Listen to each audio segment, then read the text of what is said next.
My dad is also an actor, but he started acting after I did. Because he was like, it's so easy, you can do it, I can. Okay. I'm like, Dad, fine. If you think my life's so easy, why don't you go to some open call auditions and you understand how hard it is, how much rejection I face every day at my job. He was like, okay. And he went to all these auditions and he started booking everything. It's a true story. He got on this show in China, in mainland China, called Little Daddy, Xiao Baba. 500 million people watched that show. It's like the Big Bang Theory of China, and Richard blew up. And he was like, this isn't easy, I don't know.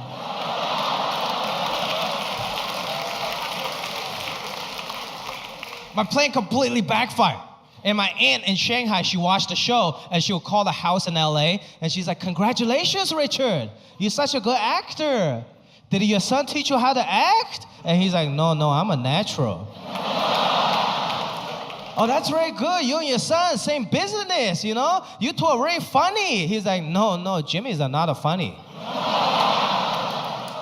And I'm like, that's bullshit, okay? You got one good role, good for you, I'm happy for you. But you're not a real actor yet. Real actors, we gotta cry, we gotta laugh. Do you even know how to cry in front of camera? He was like, yes, I just think about how much you suck at ping pong.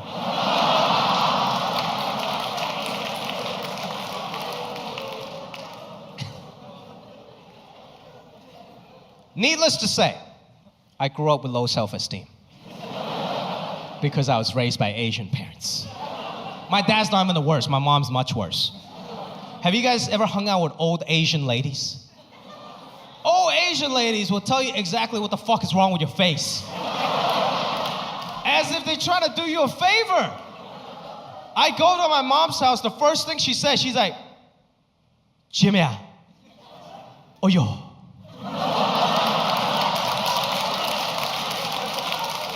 Oh, yo, why is your face so fat? Your clothes look homeless. And your hair, oh, yo, it's a gay. No.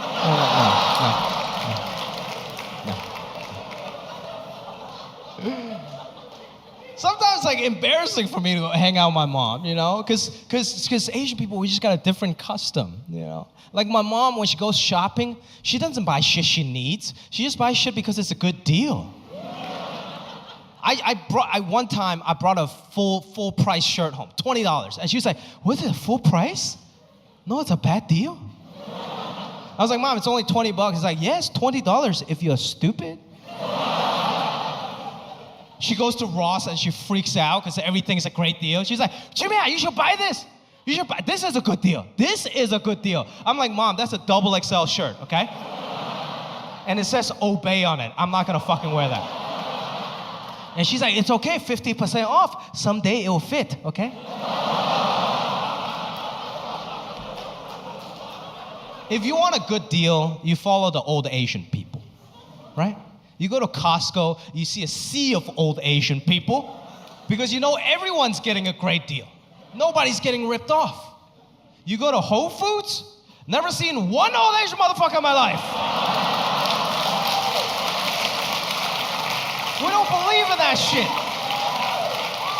I grew up very stereotypically, man. I didn't play basketball, football. I grew up playing ping pong. Competitively.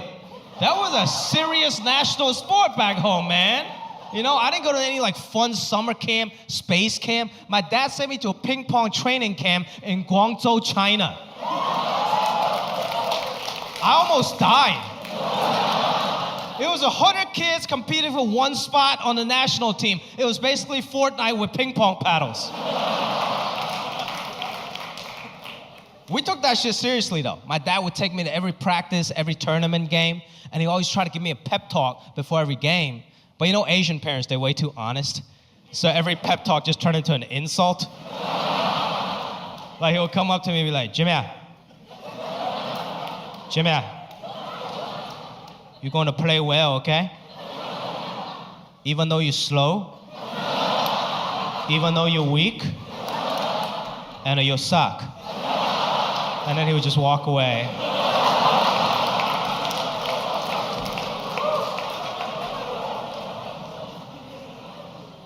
I was very good at math. That's a big Asian stereotype. I think there's some truth to that. Not because of some weird genetic thing, just because our parents care so much more about mathematics and academics, right? You guys seen it? You guys seen those like Kumon Learning Centers in those strip malls, right?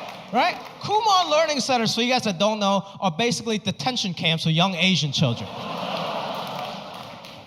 You can tell that place is kind of fucked up by the look of its logo.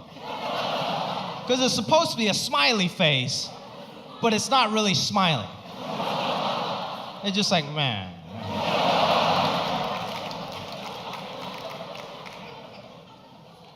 My parents were way too cheap to send me to Kumon. They got a different strategy. They never let me use a calculator until I turned 15, so I can work on my brain function. That's an old school Chinese strategy. You know, so when I turned 15, it was a very special occasion. It was basically my quinceañera. My dad just gave me a TI 83 plus.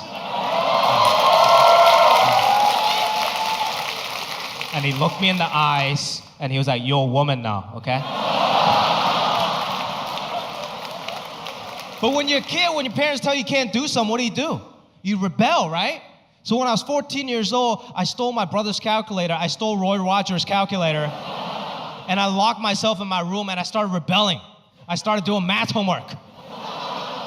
Other kids were like fucking around with like alcohol and drugs. I was fucking up some problems, you know? Locked myself in a room. I was just punching in numbers. I was like, oh man, this feels great, you know? It's so wrong. It's awesome. My dad was pissed. He was knocking the other side of the door. He doesn't like locked doors in the house. And he was screaming. He was like, Jimmy, what are you doing inside? Come out right now. I know you're in there using a calculator. Come out right now. I was so scared. I didn't know what to do. And he unlocked the door and he came in. I went into full panic mode, so I just threw away the calculator and I pulled down my pants. I was like, Dad, I was just jerking off. And he came in and he looked at me and then he looked at the math homework.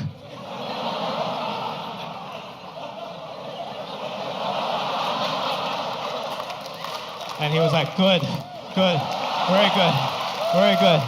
Very good. You must have really liked math. That's good. That's good. Keep it up. Because there's nothing that will make your Asian father more proud than to see his son jerk off to his math homework.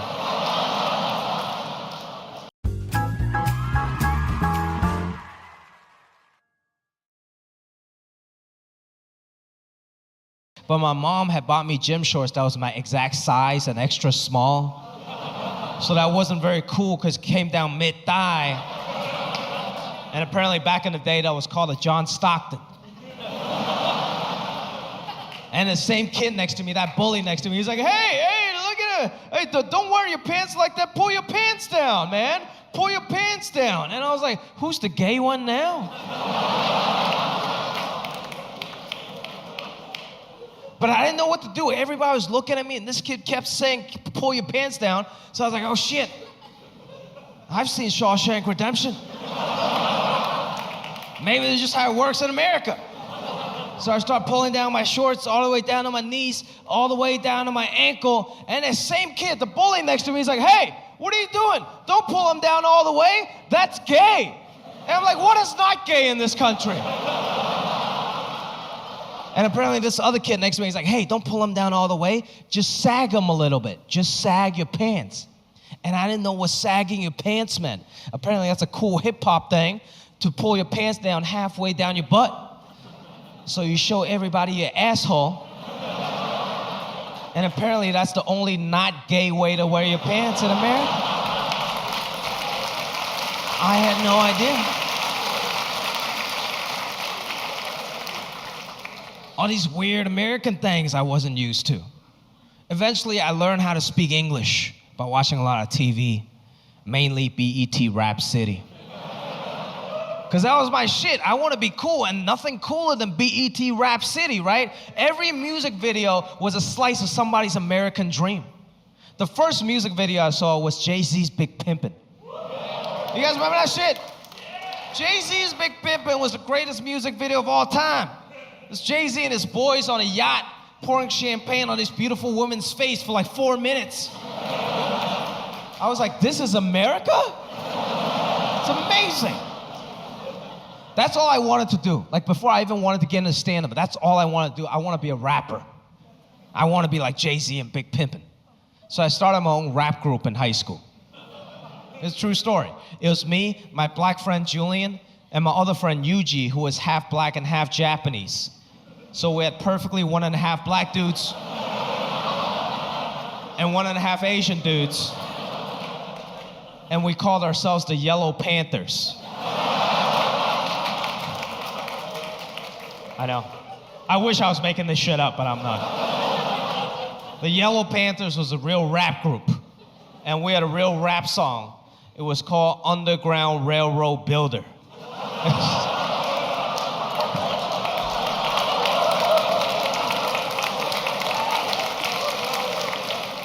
I was confused.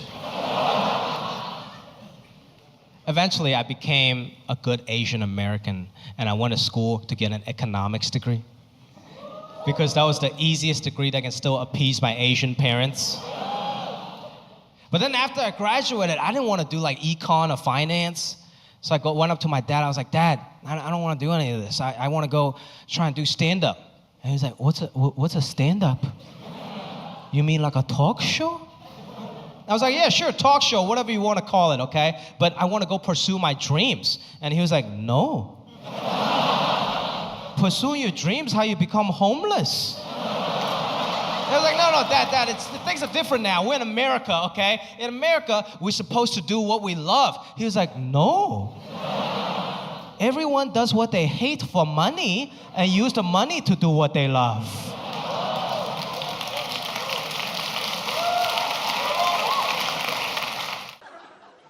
I don't know.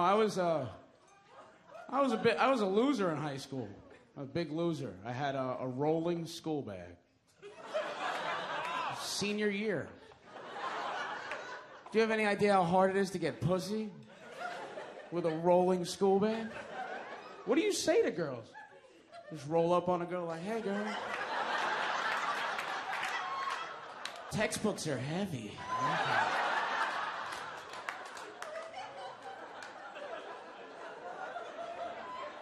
People used to make fun of me. It's like, you're a homo. You got a rolling school bag. And I couldn't even make fun of them because you have to pay attention to where the fuck you're going. I can't look up. I can hit a rock. And it's all...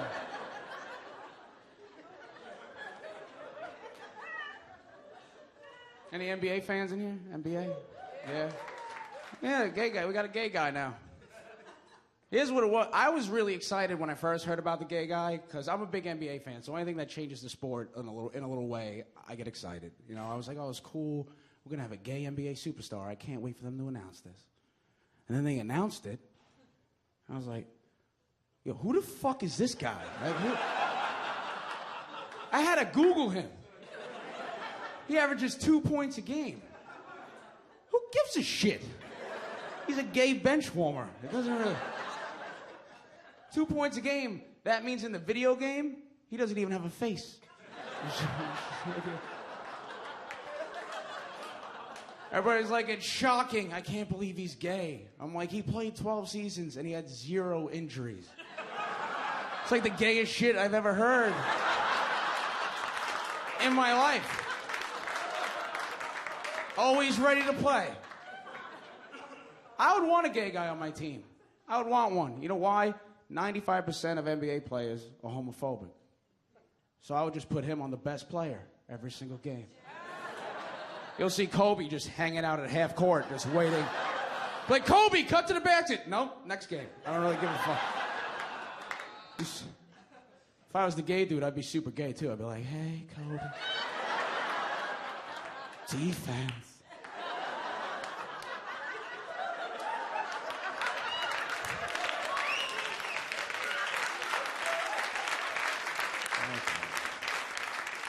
I have a lot of gay friends. And the stuff they say makes my butthole pucker. Like, I have to sit down. But I put up with it because they cook. I'll give you an example. My gay friend was like, Craig won't poke me back on Facebook. I just want to suck his dick.